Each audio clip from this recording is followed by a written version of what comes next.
2 கசடி பழத்தை வச்சு ஏமாத்திருந்தாங்க. அந்த விநாயகர் அன்னைக்கு நெஞ்சு வரைக்கும் பழம் போட்டு குமிச்சிருந்தாங்க. அன்னைக்கு விநாயகர் சும்மா இருந்தாரா? தும்பிக்கை பிடிச்சி ஒரு சொல்லட்டு அவங்க பெருச்சாலி இடம் கொஞ்சம் கொடுப்பாங்க அப்படிங்காரு. அதான் பெருச்சாலி நேர பார்த்து படி சவக்காம விழுங்குதாரு. ஐயோ சவக்காம விழுங்குதாரா? சுருட்டு சுருட்டு யார் அந்த மக்கள் என்னது என்னோட எப்படி சொல்றது மாதிரி பெருச்சாலி அன்னைக்கு யோசிச்சு எனக்கு அந்த வாகனத்தை தேடி அன்னைக்கு வருவாங்க. ஆமா அவன் யானைக்கு ஒரு காலம் தான் பூனைக்கு ஒரு காலம் வரணும். அந்த யானை காலம் வந்துச்சுன்னா அந்த எலிக்கு காலம் வரணும். சரி அன்னைக்கு பார்த்து பெருச்சாலி இப்படி பழி வாங்கி உடனே ஆண்டவனாகப்பட்ட சிவபெருமானிடத்தில் இப்படி சரி விநாயகர் பெருமான் போய் கேட்கிறேன். உங்களுக்கு பிள்ளையா பிறந்தது தப்பா, எனக்கு ஏன் இப்படி ஒரு வாங்கணும்? எப்பா விநாயகர் பெருமானே நீ கவலைப்படாத, நீ எந்த இடம் போய் இருந்தாலும் உனக்கு சுத்தி 3 பேர் நாங்க இருப்போம். உங்க மாமா ஆலமரமாகவும், உங்க அம்மா சக்தி வேப்பமரமாகவும், உங்க அப்பா நான் பகவான் அரச மரமாகவும் 3 பேர் இருப்போம்.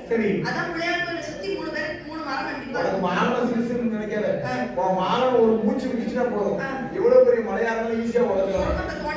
ஆமா அப்படி தோண்டினோம்னு வச்சுக்கோ, ஒரு கொத்தனாரு 4 சித்தாரு வேணும் அந்த கோட்டை கிடைக்கும். பேர் விட்ட வாகனம் ஒரு வாகனம் முடிச்சுட்டு வாங்க. பெருச்சாலி மக்கள் நீ கவலைப்படாத. அதனால இன்னைக்கு பிள்ளையார் கோயில் சுத்தி 3 மரம் இல்லனாலும் ஒரு மரமாவது கண்டிப்பா இருக்கும். ஒண்ணு வேப்ப மரம் இருக்கும், சத்தியமா இருப்பாங்க. இல்லனா அரச மரம் பகவான் இருப்பாரு. ஆமாங்கோ. ஆலமரம் அப்ப நாராயணன் இப்படி வந்து நாராயணன் இருப்பாரு. சரி உடனே பார்த்தார் ஆண்டவன் சிவபெருமான் பிள்ளையாருக்கு வாக்கு வரங்களை கொடுத்து விட்டு அரக்கனுக்கு போயிட்டு பிடிச்சா ஓடத்தை ஓட அரக்கன் துரத்திக்கிட்டே இருக்கான். அதான் சொல்லிருக்கான் பாத்துக்கோ. ஓடவன கண்டா துரத்தவனுக்கு தொக்கு. சரி உடனே ஆண்டவன் நினைத்தார் ஓட அந்த அரக்கன் அவனை விட மாட்டான் போல. சொல்லி ஆண்டவனுக்கு பின்னாடி வந்த தேவாதி தேவர்களையும் மூவாதி மூவர்களையும் பின்னாடி எல்லாம் ஓடி வந்தாங்கல்ல, அவங்க எல்லாம் தெய்வம்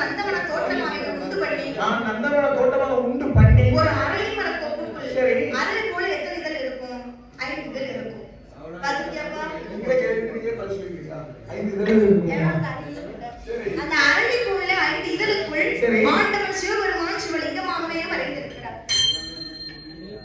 அட அரளிக்குள்ள சிவலிங்கமா இருக்காருன்னா இன்னைக்கு அரளி பூ வச்சு பாருயா, உள்ள லிங்கம் மாதிரி தெரியும். உள்ள சிவன் இருப்பார். இப்படி இருக்க மாட்டாரு.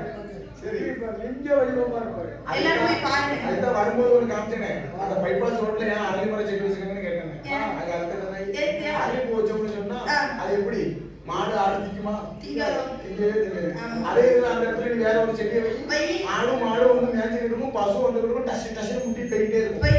அரளி பூ வச்சோம்னு சொன்னா மாடு குடி இருக்காருல்லவா, அதனால ஆடு வந்து நிக்காது, மாடு வந்து நிக்காது. அதனால அரளி பூ இடத்துக்கும் பாதுகாப்பு, அங்க இருந்து இருக்க வர லைட்டுக்கும் அடிக்காது. பிராண்ட் போட்டு அந்த அரளி மரத்தை வச்சிருக்காங்க. சொன்னா கேட்டுக்கோங்க. உடனே ஆண்டவன் சிவபெருமான் அரக்கனுக்கு பயந்து சிவலிங்கமா அவங்க மறைந்திருக்க ஆண்டவன் போய் 8 நாள் ஆச்சு. இந்த அரக்கே சும்மா இல்ல, ஆண்டவன் தோட்டத்துல தானே போனாரு, வந்துதானே ஆகணும் அப்படின்னு சொல்லி இந்த வாசல்ல நிக்கிறோம். சும்மா இருந்தானா சுத்தி தேடி பார்க்க